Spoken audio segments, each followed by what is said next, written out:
I felt and heard light winds hissing around me, and looking really closely at the distance of where the footsteps were coming from, I could see a dark, shadowy figure merging and coming close. So it was around 2 a.m. and I was walking down a dark street that was poorly lit as I was trying to get to the main high street. I just finished work and this was a shortcut, so I could catch the night bus to go home.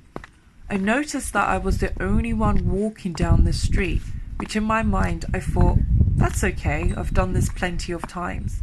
Until there was silence. It sounded like someone turned off the whole street's atmosphere, and only hearing the sound of my breath, I heard distant footsteps approaching. I felt and heard light winds hissing around me, and looking really closely at the distance of where the footsteps were coming from, I could see a dark, shadowy figure merging and coming close. I then started to walk slowly so I could see what was approaching, as I felt anxious about the sudden change of atmosphere. The shadowy figure got closer, and I could see a young boy with pale skin, and it looked like he was wearing a 19th century chimney sweep outfit. For a split second I thought, what's a young child doing here, walking around this time of night? I should see if he's okay.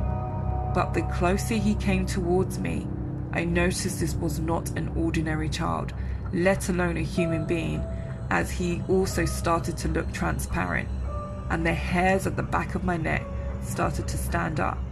So I quickly ran across the opposite side of the street, while also keeping a close eye on him at the same time, hoping that he wasn't going to follow me or look at my direction. He kept walking straight and didn't look at my direction, nor did he look back, as now he was further down the street. I kept watching him whilst trying my best to contain my fear, just in case it might signal him. But whilst I kept a close eye on him, he started to disappear into a shadowy mist again. At that moment, I told myself, you better run and pray. So I started running and praying at the same time until I got to the high street. I didn't look back, nor did I ever take that route back home again.